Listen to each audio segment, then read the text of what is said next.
So when conducting PR activity, we need to consider the issue of concern. Is it a mining disaster? Is it a tsunami? We need to consider the public or publics of concern. Who do we wish to communicate with? We need to consider our resources as an organisation. How many people do we have to devote to this? What time do they have to devote to it? How much money can we afford to devote to it? Then we have to consider the timing factors.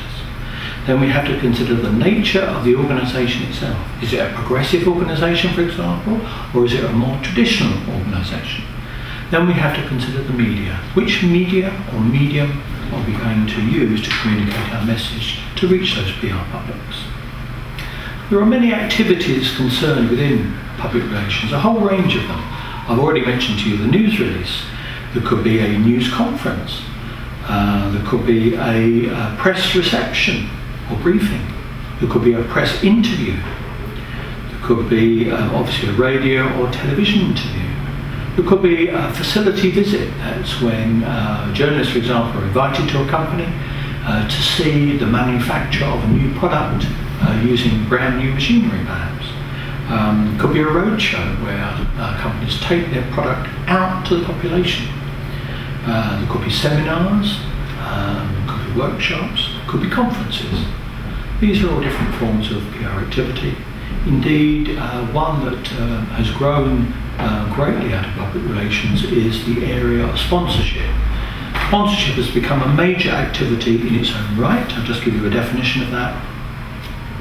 It is the giving of monetary or other support to a beneficiary in order to make the beneficiary financially viable, sometimes for altruistic reasons, but generally to gain some advertising, marketing or public relations advantage.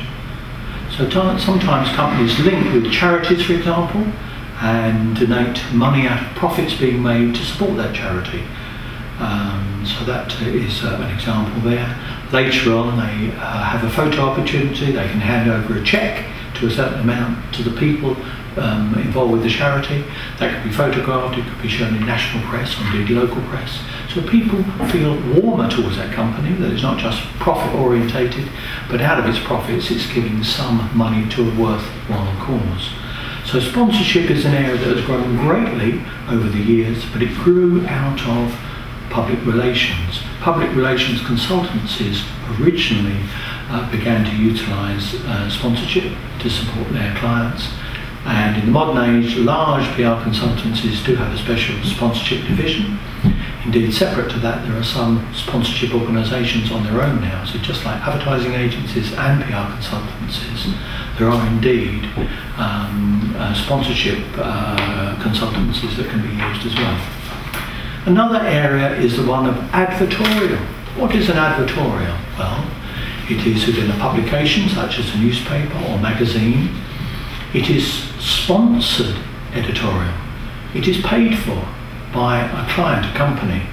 It looks like editorial, but it's actually paid for, like advertising, advertorial. It is an advertisement, a different type of advertisement, but it looks like editorial.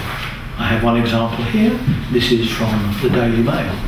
That looks like editorial, but it is paid for commercially by a client wishing to interest people to read that and possibly then arrange to book a holiday of that particular time.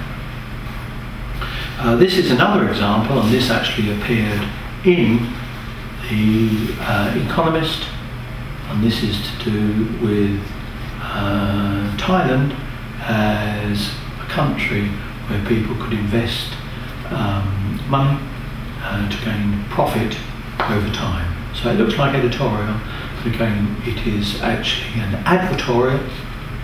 So it's an advertisement dressed up to look like editorial. It is pre-prepared, pre-supplied, pre-agreed and paid for just as an advertisement is paid for. It should have a heading on it to make it clear to the reader what it is, but genuine publications will do that. Less scrupulous publications will not. Okay, advertorial. Then we need to consider in the modern age other media opportunities for public relations.